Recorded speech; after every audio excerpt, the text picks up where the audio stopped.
Bonjour, cette vidéo portera sur les fonctions sinusoïdales. À la base, la vidéo était supposée parler de comment tracer une fonction sinusoïdale.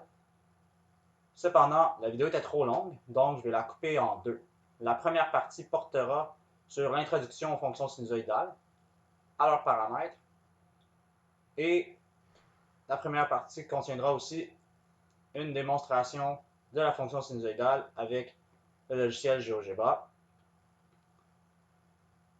Quant à la deuxième vidéo, elle nous montrera effectivement un exemple de comment tracer une fonction sinusoïdale à partir des explications de la première partie.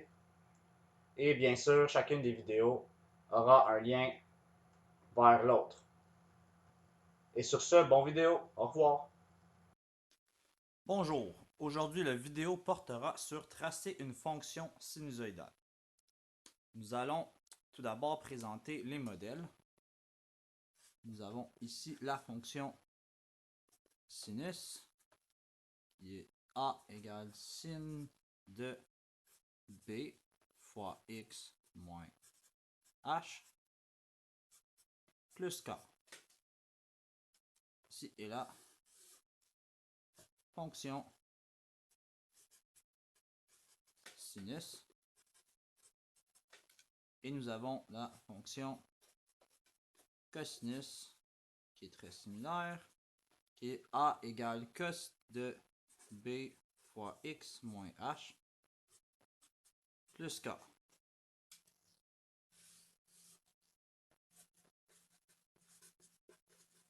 Notre fonction cosinus ici.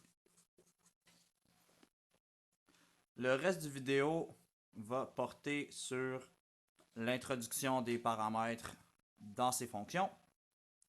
Ensuite, nous allons parler de l'effet du paramètre A sur les graphiques des fonctions sinus et cosinus.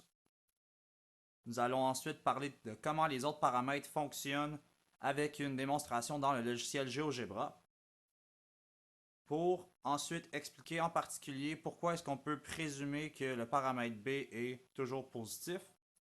Et nous allons terminer, bien sûr, avec un exemple où nous allons tracer une vraie fonction sinusoïdale. Donc, commençons par les paramètres.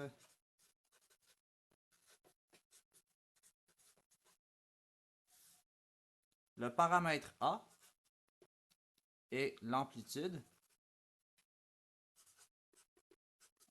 de la fonction sinusoïdale et il doit être différent de 0. Sinon, on n'a pas une fonction sinusoïdale, on aurait une fonction constante car ces termes-ci disparaîtraient complètement.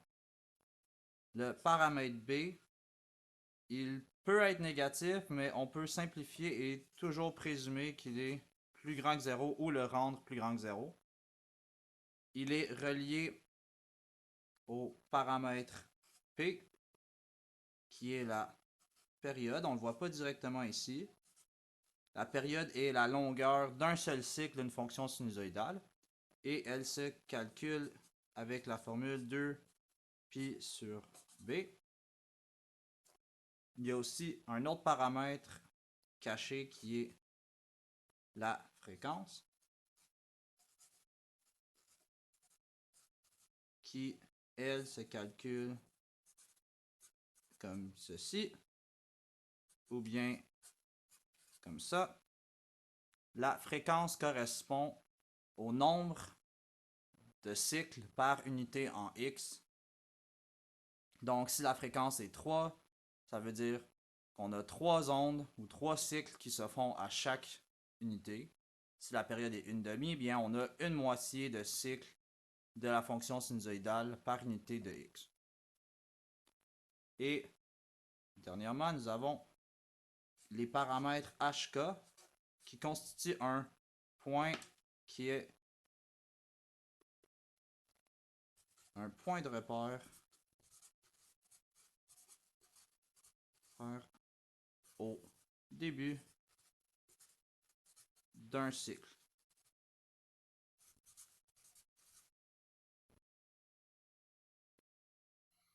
Nous allons maintenant expliquer la relation entre le paramètre A et les fonctions sinus et fonction cosinus. Tout d'abord, quand le paramètre a est plus grand que 0 et que nous avons une fonction sinus sur une période, la fonction sinus va commencer à partir de son point HK en partant vers le haut, comme ceci. Donc un cycle va ressembler à ça. Si le A par contre est négatif ou plus petit que 0, sur une période, la fonction sinus à partir de son point HK va commencer en descendant comme ceci. Pour la fonction cosinus, lorsque le A est plus grand que 0, à partir du point HK, que nous allons voir tout à l'heure, qui ne va pas tout le temps être à l'origine, il va se déplacer. La fonction cosinus va partir au-dessus du point HK et finir au-dessus à la fin de la période ou du cycle. Quand le A est négatif, encore une fois à partir de notre cher point HK, la fonction cosinus va débuter en bas, remonter et redescendre sur le cours d'un seul cycle. Bonjour, nous allons maintenant passer à la démonstration sur le logiciel GeoGebra qui montre les différents effets des paramètres de la fonction sinusoïdale que j'ai représenté ici avec les paramètres de base qui simplifient à une fonction cos de x très simple avec la période de 2π comme on s'y attend, le point de référence HK et l'origine, l'amplitude est 1, ça veut dire qu'on va maximum 1 par en haut et minimum et au plus bas 1 par en bas à partir du centre de la fonction. Le paramètre A, lui, qu'est-ce qu'il va faire? Si le paramètre A est plus grand, regardons ce qui arrive, la fonction s'étire verticalement. Et si on s'approche de 0, elle va s'écraser, s'écraser, et si c'est exactement 0, eh bien, on a une ligne droite. Il ne se passe pas grand-chose. Par contre, si on se met à s'approcher de plus en plus dans les négatifs, elle se remet à s'étirer. Par contre, comme on l'a vu, la fonction cosinus va partir en dessous du point HK et non au-dessus lorsque le A est négatif. Continuons un peu à modifier ça. Et oui, effectivement, ça s'étire dans les deux directions. Remettons ça à 1. Le paramètre B. Quand le paramètre B augmente, la période va baisser et donc la fréquence augmenter et donc la fonction va s'écraser horizontalement. Donc elle va aller et osciller de plus en plus vite. Par contre, si on réduit le B entre 0 et 1, alors la fonction va s'étirer, s'étirer, s'étirer, s'étirer. Et si le B égale 0, ben, elle va s'étirer infiniment et va redevenir une fonction constante. Mettons ça à 1. Attendez. Mini tutoriel GeoGebra ici. Si vous devez changer la définition d'un curseur ou la valeur, c'est comme ça. Ça va très bien. Passons maintenant au paramètre H. Le paramètre H du point HK ici va correspondre à une translation horizontale. Ce qui veut dire plus le H est grand, plus notre cycle de référence va aller vers la droite. Plus notre H est négatif, plus notre onde de référence va aller vers la gauche. On peut le laisser ici, admettons. Pour voir qu'on n'est pas tout le temps à l'origine avec notre paramètre h ou notre paramètre k. Le paramètre k, similaire au h, mais va correspondre à une translation verticale. Donc, si le k grandit, la fonction monte. Si le k diminue, la fonction descend. Donc, si notre k est positif, ou un peu trop haut, la fonction va être centrée à son point hk qui sera au-dessus de l'origine. Et si le k est négatif, la fonction sera centrée sur un point qui est en dessous de l'axe des x. Plus tôt dans la vidéo, j'avais expliqué que le paramètre b devait être plus grand que 0, mais je n'ai pas encore nécessairement dit pourquoi on peut présumer que le b peut être plus grand que 0 dans la fonction sinus et la fonction cosinus. La raison se résume aux deux identités suivantes. Nous avons l'identité sin de moins θ égale sin de θ et l'identité cos de moins θ moins sin de θ, excusez-moi, et cos de moins θ égale cos de θ.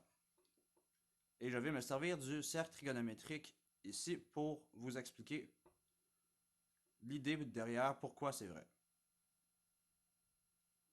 Donc, je vais représenter un angle θ dans le sens conventionnel antihoraire et l'angle qui va dans la direction opposée, moins θ. On se rappelle, dans le cercle trigonométrique, nos coordonnées ont le cosinus de θ comme la valeur de x et le sinus de l'angle comme la valeur d'y. Donc, le point ici a une valeur de cos θ, virgule, sin θ, tandis que l'angle directement, le point, pardonnez-moi, directement dessous a une valeur de cos de moins θ, sin de moins θ. Cependant, on observe que ces deux points ont le même x et un y opposé.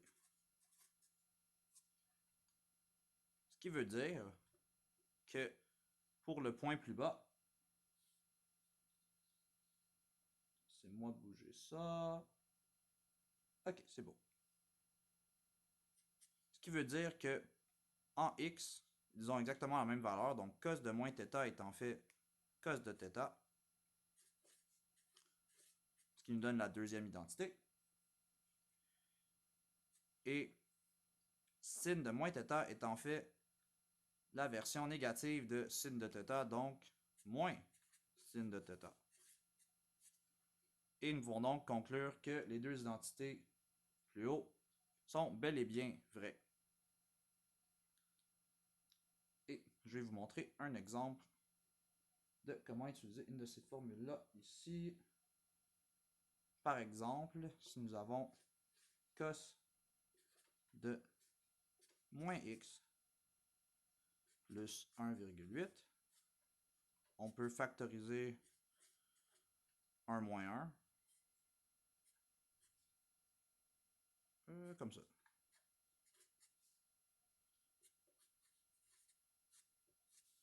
Ceci correspond à notre angle θ. Et donc, nous pouvons utiliser la deuxième formule ici pour réécrire l'expression comme ceci. X moins 1,8. Pour le sinus, j'ai l'exemple sin de moins 4x plus 2. Je peux, encore une fois, sortir un signe de moins.